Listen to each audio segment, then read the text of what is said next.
नमस्कार। इस वक्त सबसे बड़ा सवाल लोगों के जहन में आ रहा है और लोग सवाल पूछ भी रहे हैं कि ये जो लॉकडाउन 3 जिसे कह रहे हैं लोग, सरकार चाहती है उसे कहा जाए कि लॉकडाउन ख़त्म करने का ये पहला चरण है। तो सबसे बड़ा सवाल ये उठ रहा है कि जब 17 मई को ये लॉकडाउन ख़त्म होगा उसके बाद क्या होगा। सरकार के पास कोई प्लान है क्या, या फिर लॉकडाउन बढ़ा दिया जाएगा। दूसरे, इस लॉकडाउन से अभी तक हासिल क्या हुआ है। 40 दिन के लॉकडाउन में अर्थव्यवस्था पटरी से उतर गई है, जो पहले ही उतरी हुई थी नोटबंदी की वजह से, और बहुत नुकसान पहुंचा है। बहुत सारे लोगों ने अपनी नौकरियां खोई हैं, करोड़ों लोगों ने अपनी नौकरियां खोई हैं, बिजनेसेस बंद हुए हैं पिछले 40 दिनों में। अब अगर आप लॉकडाउन उठाते हैं तो सोशल डिस्टेंसिंग को लोग फॉलो नहीं कर रहे हैं, ठीक है। तो आपके सामने दो फ्रंट की लड़ाई है। तो 17 मई के बाद क्या करेंगे? क्या लॉकडाउन जारी रखेंगे, ये जानते हुए भी कि कोरोना वायरस से लोगों के मरने वाले लोगों की तादाद बढ़ती जा रही है, संक्रमित लोगों की तादाद बढ़ती जा रही है। तो लॉकडाउन से हासिल क्या हुआ? क्या उसमें रुकावट आई थी कोई? हमें तो रुकावट आई नहीं दिखी, उल्टे अर्थव्यवस्था अलग से कमज़ोर हो गई। तो ऐसे में ये सवाल जायज़ है कि 17 मई के बाद क्या लॉकडाउन उठेगा, या चरणबद्ध तरीके से फेजेस में थोड़ी सी और रियायतें दी जाएंगी। इकोनॉमिक एक्टिविटी शुरू करना बहुत ज़रूरी है। इस वक्त हालत ख़राब है, लोगों की हालत खस्ता है। तो कांग्रेस प्रेसिडेंट हैं सोनिया गांधी और उनके चीफ मिनिस्टर्स, उन्होंने यही पूछा है। सोनिया गांधी ने पूछा है, after May 17 what and after May 17 how. 17 मई के बाद क्या करेंगे आप? हमें प्लान बताइए अपना। और 17 मई के बाद जो भी आपने करेंगे, कैसे करेंगे आप? दिक्कत ये है कि जो कांग्रेस के स्टेट्स हैं, जहां कांग्रेस के मुख्यमंत्री हैं, कांग्रेस की सरकारें हैं, वो चाहते हैं कि सरकार एक तरफा फैसला मत ले, जैसे पहले लिए हैं। लॉकडाउन लागू करने का फैसला किसी मुख्यमंत्री से सलाह नहीं ली गई, 4 घंटे के नोटिस पे लॉकडाउन कर दिया गया। उसके बाद जो जोन्स में बांटा गया, green zone, orange zone, red zone, इसमें भी किसी मुख्यमंत्री से सलाह नहीं ली गई, एक तरफा फैसला लिया गया।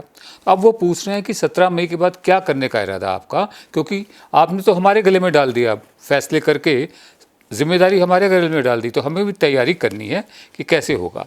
एक वीडियो कॉन्फ्रेंस हुई थी ऑल इंडिया कांग्रेस कमेटी की, जिसमें मुख्यमंत्रियों ने केंद्र पर आरोप लगाया कि ये पूरी प्रक्रिया को और भी मुश्किल बना रहे हैं। जो स्थिति, जो हालात हैं, मुश्किल तो हैं ही, उनको और ज़्यादा मुश्किल कर रहे हैं एक तरफा फैसले लेकर। साथ में ही उन्होंने ये कहा कि जो केंद्र सरकार है वो राज्यों की मदद नहीं कर रही है, फाइनेंशियल एड नहीं दे रही है। एक बड़ा ही सख्त लफ्ज़ इस्तेमाल किया, राज्यों की मदद नहीं कर रही है, माली तौर पर, पैसे के तौर पर मदद नहीं कर रही है, ऊपर से इकोनॉमिकली एंटी नेशनल एक्ट कर रही है। मतलब अगर माली निगाह से देखा जाए, अर्थव्यवस्था की निगाह से देखा जाए, तो देश के खिलाफ काम कर रही है, पेट्रोल और डीजल के टैक्सेस बढ़ाकर।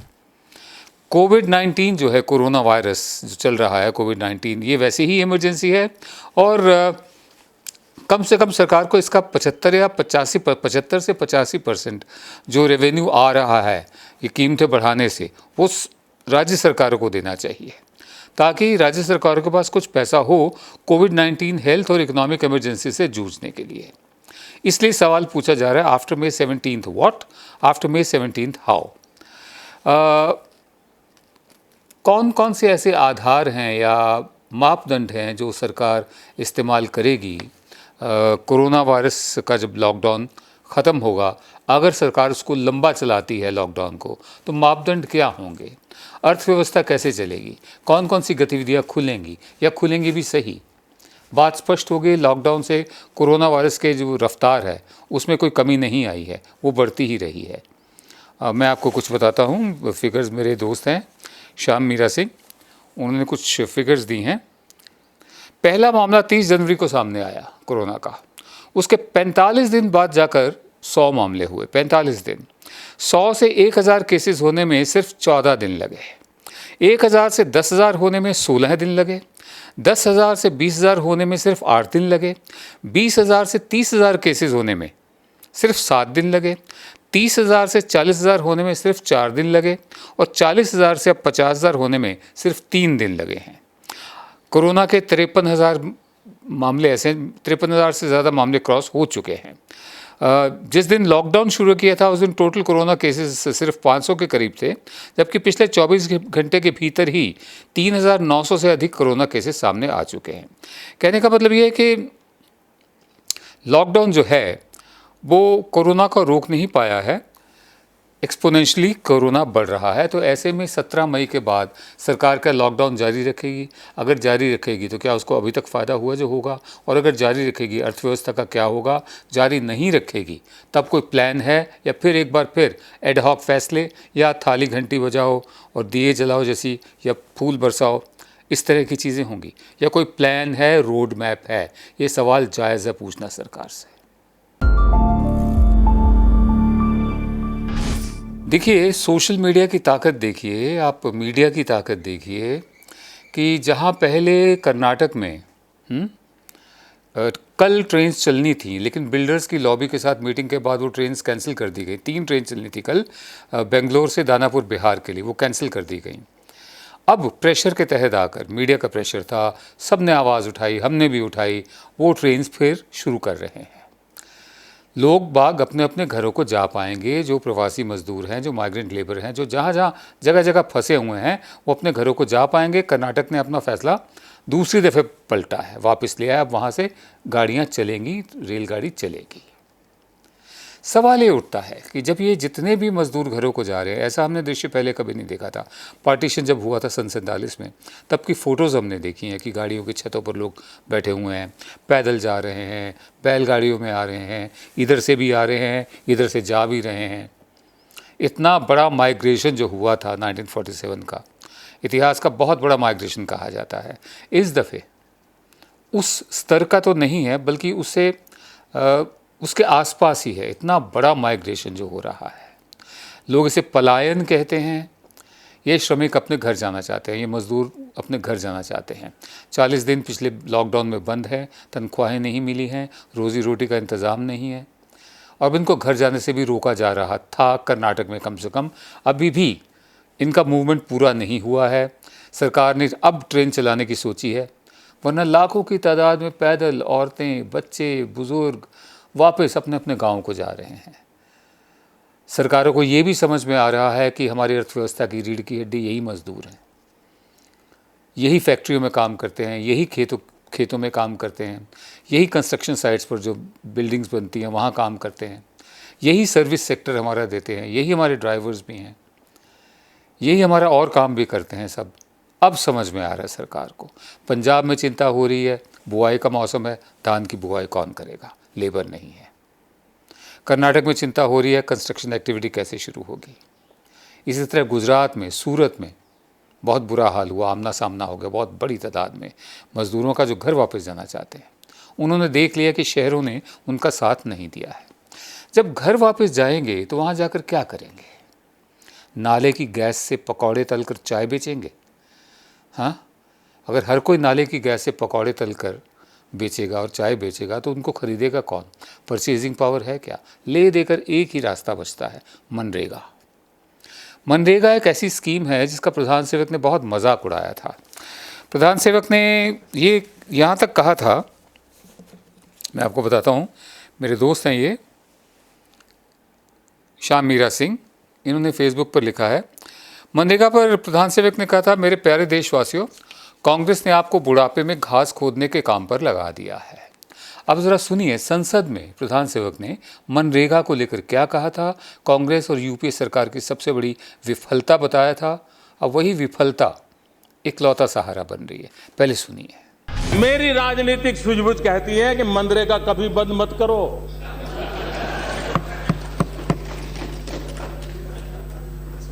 मैं ऐसी गलती नहीं कर सकता हूं,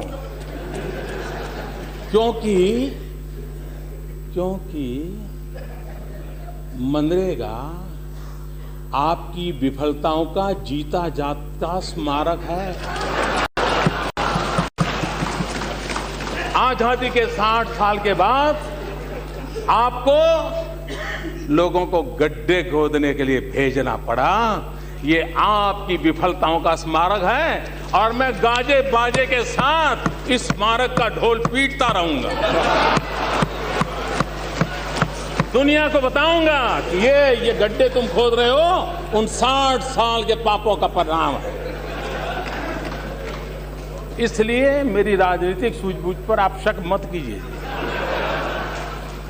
मनरेगा रहेगा, आन बान शान के साथ रहेगा और गाजे बाजे के साथ दुनिया में बताया जाएगा।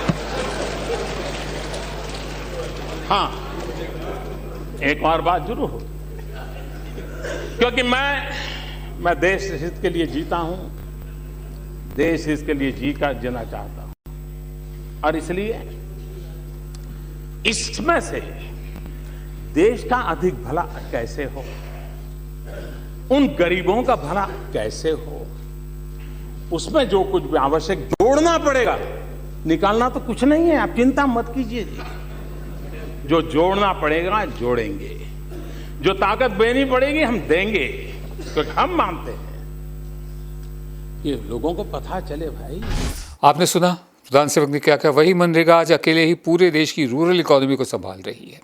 सुशील मोदी जो उप मुख्यमंत्री हैं बिहार के, जो बीजेपी के हैं, वो कह रहे हैं कि हम मनरेगा के तहत मजदूरों को काम दे रहे हैं, मजदूरों के लिए मनरेगा में दिनों की संख्या बढ़ाकर उनकी मदद कर रहे हैं। ऐसे ही शिवराज सिंह चौहान मनरेगा के बल पर मजदूरों की जान बचाने का दावा कर रहे हैं।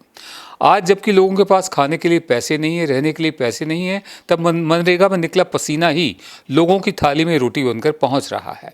शहर और कस्बों में रहने वाली मिडिल क्लास मनरेगा की कीमत नहीं समझ सकती। गांव में पाई पाई के लिए दम निचोड़ देने वाले मजदूरों, किसानों के लिए मनरेगा 2 वक्त के निवाले का नाम है। अब जबकि 5 ट्रिलियन इकोनॉमी वाला गुब्बारा फूट चुका है, 5 ट्रिलियन की इकोनॉमी वाला गुब्बारा फूट चुका है और मनरेगा ही काम आ रही है, तब कायदे से सरकार को, और ख़ासकर हम तो कहेंगे अपना बड़प्पन दिखाते हुए प्रधान सेवक को, इस देश के मजदूरों से माफ़ी मांगनी चाहिए और पिछली सरकार का धन्यवाद करना चाहिए, जिसकी ज़मीन से जुड़ी एक नीति ने इस मुसीबत के वक्त में देश की ग्रामीण अर्थव्यवस्था के लिए रीढ़ की हड्डी का काम किया है। अब देखना बाकी है कि मनरेगा के लिए कितना पैसा राज्यों को दिया जाता है, कोरोना से लड़ने के लिए कितना पैसा राज्यों को दिया जाता है। हमें इंतज़ार है एक पैकेज का। 3 तरह के पैकेज, 2 तरह के तो मांगे ही जा रहे हैं। इंडस्ट्री चाहती है कि स्टिमुलस पैकेज दिया जाए, प्रोत्साहन पैकेज। जो अर्थशास्त्री वो कहते हैं कि लॉन्ग टर्म रिवाइवल पैकेज बनाया जाए, जिसमें जीडीपी का 1% नहीं उससे ज़्यादा हो। 5 लाख से 16 लाख करोड़ तक का एक फिगर है जो कहा जा रहा है कि अर्थव्यवस्था को वापस पटरी पर लाने के लिए इतने पैसे की ज़रूरत होगी।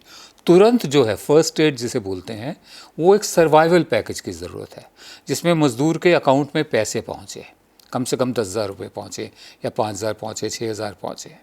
दूसरे, उसको खाना मिले राशन के ज़रिए, पीडीएस के ज़रिए, टारगेटेड पीडीएस हो कि जो डिज़र्विंग है उनके तक खाना पहुँचे।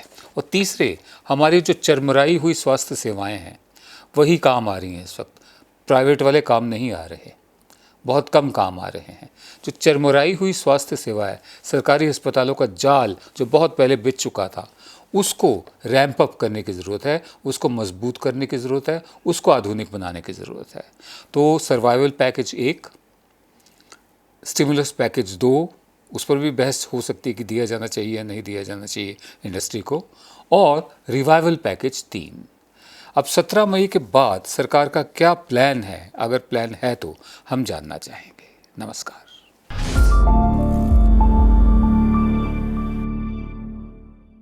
अब खबरें पाइए सबसे पहले हमारे मोबाइल न्यूज एप्लीकेशन पर। एंड्रॉइड या iOS प्लेटफॉर्म पर जाइए, HW न्यूज नेटवर्क को सर्च कीजिए, डाउनलोड कीजिए और अपनी सुविधानुसार भाषा का चयन कीजिए। खबरों की भीड़ में अपने काम की खबर पाते रहिए।